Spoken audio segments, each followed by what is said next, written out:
আমি এখন কিছু জ্বালাময়ী সত্যি কথা বলবো।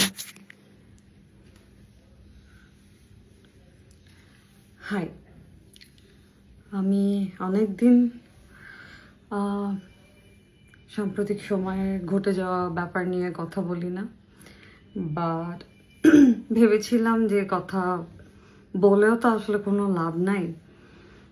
কিন্তু আসলে নিজের দায়িত্ব বোধের জায়গা থেকে মনে হয় যে কিছু জিনিস চোখ বন্ধ করে আসলে থাকা যায় না। শোনেন, আপনাদেরকে একটা কথা বলি। আপনারা আপনাদের নিজের যোগ্যতা, নিজের স্থান, নিজের সৌন্দর্য, নিজের কোয়ালিফিকেশন, এই সব কিছুর প্রতি আসলে আপনাদের ইনসিকিউরিটি থাকার জন্যই তো আসলে আপনারা মানুষকে মুখ করেন। এটা আমার কথা না, এটা হিউম্যান সাইকোলজি। এগুলো সাইকিয়াট্রিস্টরা এগুলো পড়াশোনা করে বের করেছেন, এগুলো আমার একদম কথা না।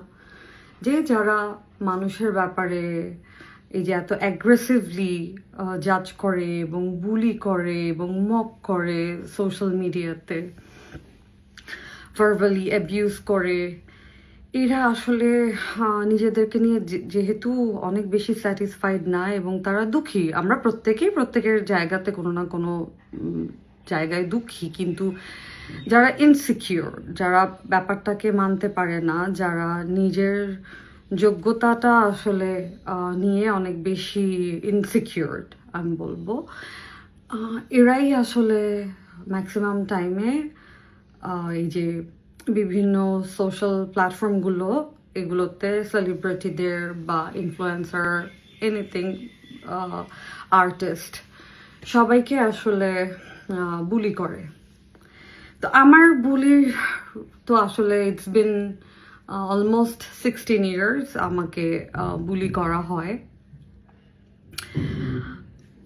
আমার কথা হচ্ছে, আপনারা আপনাদের জায়গা থেকে আমাকে বুলি করে মজা পান, এটা আপনাদের একটা পৈশাচিক আনন্দ হয়, আই টোটালি আন্ডারস্ট্যান্ড। বাট ঠিক যতটুকু আমাকে বুলি করছেন তার যদি 50%, মানে আমি ওরফে ব্র্যাকেটে দ্য ভিকটিম, আমাকে 50% করে বাকি 50% ক্রিমিনালটাকে খুঁজে বের করে ওকে যদি এরকম মক করতেন, ওকে নিয়ে যদি লেখালেখি করতেন, ওর চেহারাটা যদি বারবার মানুষের সামনে মানে প্রকাশ্যে আনতেন যে ইজ এ ক্রিমিনাল। আমরা যেমন এখন রেপিস্টকে আমরা ওনাদের ছবি দিই, রেপিস্টের ছবি দিই। একটা সময় ছিল না, যারা অ্যাসিড নিক্ষেপ করে আমরা তাদেরকে আমরা শাস্তি দেই যে রেপিস্ট, আমরা এখন তাদেরকে একটা বিশাল একটা পেনাল্টি দেওয়া হচ্ছে। ঠিক তেমনি যারা এই যে এইরকম মানে আরেকটা মানুষের ক্ষতি করে তাদের কনসেন্ট ছাড়া, যে তাদের প্রাইভেট কিছু প্রাইভেসি কি বলে ডিসক্লোজ করে, এবং সেটা একটা গুরুতর ক্রাইম, এবং সেই মানুষগুলোকে আপনারা যে বুলি না করে আপনারা যে ভিকটিমকে বুলি করছেন day by day, I understand. আমি আপনাদের I empathized about yours insecurity, about your job, about your beauty, about your qualification, about your family background, about your childhood কি বলবো facilities and all that, which is why you guys are very concerned about my income source or other girls' income source when they are going out or when they are doing good in their life. Okay, কোনো problem নাই, but exactly যেই পার্সেন্টটুকু বুলি আপনি আমাকে করে বাকি 50% যদি ক্রিমিনালকে করতেন, তাহলে পৃথিবীতে তন্ময়ের জন্ম হতো না। একটা 35 ইয়ার্স ওল্ড একটা ছেলে, ও কোনো মিডল এজ ক্রাইসিসেও নাই, হি ইজ ইয়াং এনাফ, ও চাইলে he can date somebody, he can actually go. এখন তো আসলে অনেক কিছু হয়, অনেক রকমের আন্ডারস্ট্যান্ডিং হয়, ও করতে পারে ওর পার্সোনালিটি দিয়ে। এই যে পারভার্সন ওর মধ্যে জন্ম হয়েছে জাস্ট বিকজ আমরা এক্স্যাক্টলি দেখিয়ে দিতে পারছি না which one is crime and কোনটাকে নিয়ে আসলে আমাদের কথা বলা উচিত, কাকে আমাদের বুলি করা উচিত, কাকে আমাদের মানে কার লাইফ আসলে আমাদের নিয়ে কথা বলা উচিত। সমাজে ক্রিমিনাল নিয়ে কথা বলা উচিত, ভিকটিম নিয়ে না। দে আর already their life is in trouble, their life in miserable situation. But আপনারা ঠিক যেই পার্সন একটা ভিকটিমকে বুলি করেন, ওই পার্সনটার হাফও যদি ক্রিমিনালটাকে বুলি করতেন, তাহলে এই তন্ময়দের জন্ম হতো না। আমরা ছোট একটা দেশ, যদিও আমাদের থেকে অনেক বেশি ওয়েল ম্যানার্ড, তারা অনেক বেশি মানে বাই হার্ট, হ্যাঁ, কেউ মানে ইয়ের ধান্দায় থাকে না যে এর থেকে একটু খাবে, এর থেকে একটু মানে এই চালাক চতুর একদম না, একদমই কাছে একটা দেশ, 1 ঘন্টাও লাগে না যাইতে, এত বেশি ডিসিপ্লিন তাদের লাইফ। আমরা এরকম একটা ছোট দেশ, আমি লাইফে যখন প্রথমে এই দেশে গেছি আমি বলছি ও মাই গড, এর থেকে তো আমার দেশ অনেক বড়। আসলেই তো বড়, আসলেই তো আমাদের দেশ অনেক সুন্দর।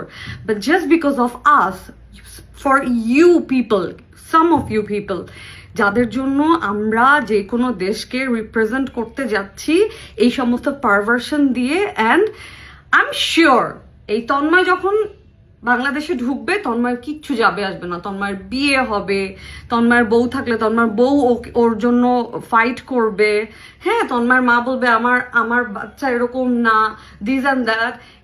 এই প্রচলনটা এত বেশি common. But you know what, this is the high time. আমরা আসলে অনেক কিছু নিয়ে এখন কনসার্ন না, আমরা রং প্যারেন্টিং নিয়ে কথা বলি, আমাদের চাইল্ডহুড ট্রমা নিয়ে কথা বলি, আমরা একটা জেনারেশন কিন্তু আছে যে এইখানেই আমরা আসলে থেমে যেতে চাই। নেক্সট জেনারেশনকে আমরা আসলে আর কোনো ট্রমার মধ্যে দিয়ে দিতে চাই না, যে জেনারেশন টু জেনারেশন আমরা বিভিন্নভাবে আসলে সাফারার, এবং আমরা নেক্সট জেনারেশনকেও আমাদের পাস্ট এক্সপেরিয়েন্সটা আমরা ওই বোঝাটা দিয়ে দিই, রাইট? আমরা এই জেনারেশনটা কিন্তু অনেক বেশি কনসিয়াস। আমরা বলি যে না, আমরা আমাদের নেক্সট জেনারেশনকে আর কোনো ট্রমা দিব না, যাতে করে ওদের চাইল্ডহুডটা সুন্দর থাকে, ওদের চাইল্ডহুডটা যেন মিজারেবল না হয়। বাট এই তন্ময়দের জন্ম শুধুমাত্র হয়েছে যখন আমরা একটা ক্রিমিনালকে আমরা মানে ওভারলুক করে, যখন একটা ভিকটিমকে আমরা প্রতিনিয়ত আমরা আসলে ভার্বালি এতটা বেশি অ্যাবিউজ করছি, এবং তাদেরকে মেরে ফেলার প্রতিদিন চেষ্টা করছি, এবং তাদের লাইফটাকে একদম হেল করে দিচ্ছি। I understand আপনারা করেন, সেটা নিয়ে আমার কোনো প্রবলেম নাই। বাট 50% কমিয়ে যদি ওই 50%টা একটা ক্রিমিনালকে নিয়ে যদি আপনারা কথা বলেন, একটা ক্রিমিনালকে শেম করেন, একটা ক্রিমিনালকে নিয়ে আসলে আপনারা জেগে ওঠেন, কথা বলেন, তখন এই তন্ময়দের জন্ম হয় না, যারা আরেকটা দেশে গিয়ে রিপ্রেজেন্ট করে how perverted you guys are. Thank you very much.